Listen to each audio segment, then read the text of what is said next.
Let's do The Glass Castle, which is based on a memoir by Jeanette Walls. Brie Larson is the central character. We first meet her in upmarket New York at the end of the 80s. She's leading a socialite life. She's a gossip columnist. She's engaged to a financial advisor who clearly loves her. One night, getting a taxi home, she sees a homeless man and woman picking their way through the trash. Later, she calls one of her siblings and says, "I saw Mum and Dad." The story then spirals back to her childhood, which is an itinerant childhood, constantly on the move. Her mum is played by Naomi Watts, who is a completely self-obsessed artist. There's a scene of the young girl says, "Mum, I'm hungry, can I have some food?" And she says, "Well, I could either stop and make you some food, which will be gone very soon, or I could stay here and finish this painting, which will last forever. Which one do you think is more important?" So the child has to make her own food and, unsurprisingly, sets herself on fire on the stove. Enter her father, played by Woody Harrelson.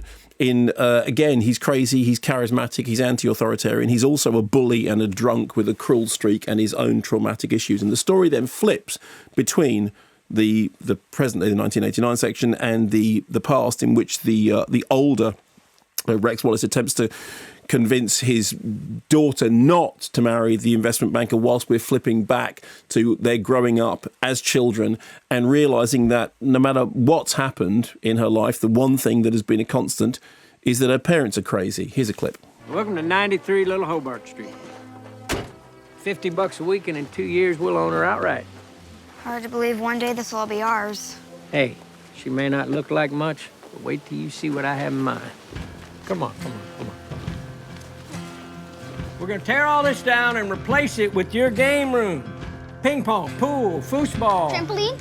Oh yeah, trampoline goes right over there. And then all these walls are gone, replaced with 3-inch glass. This can stay. Doesn't that look lovely? Yellow stands for happiness and creativity. This place doesn't have any running water or electricity. Ignore her, she was born without vision. So you can hear from that a little bit of Captain Fantastic, although this has got a sort of much harsher edge in terms of its portrayal of the parents living off-grid. Harrelson's character is, as I said, he's aggressive, he's a bully, he's a drunk. He has this vision of building the glass castle, which becomes the sort of, on the one hand, the embodiment of his dreams, his desire to live outside and always be under the stars. On the other hand, becomes a symbol of his inability to finish anything, his irresponsibility, his way of dreaming that never actually sort of sees things through.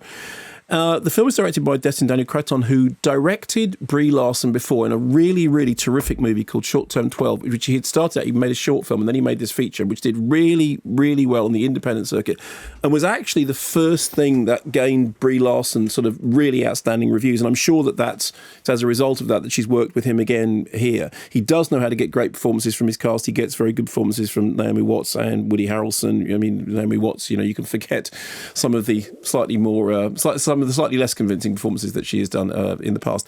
However, the problem with the film is that the broken back structure of it doesn't necessarily do the story that many favours. Despite the fact that Brie Larson is in the later period, it's actually the earlier period, the period with the kids growing up with these two parents who are out of control and basically have a reckless approach to parenting, which works the best.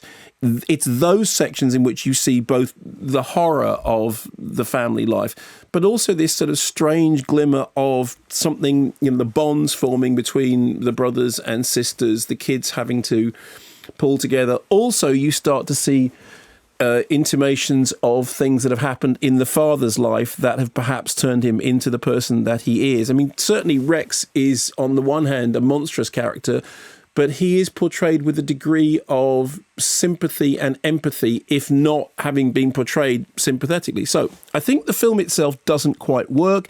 It never quite gels. It never quite manages to balance those two different elements. That said, it is played very well by the ensemble cast, all of whom I think the director is getting the best out of.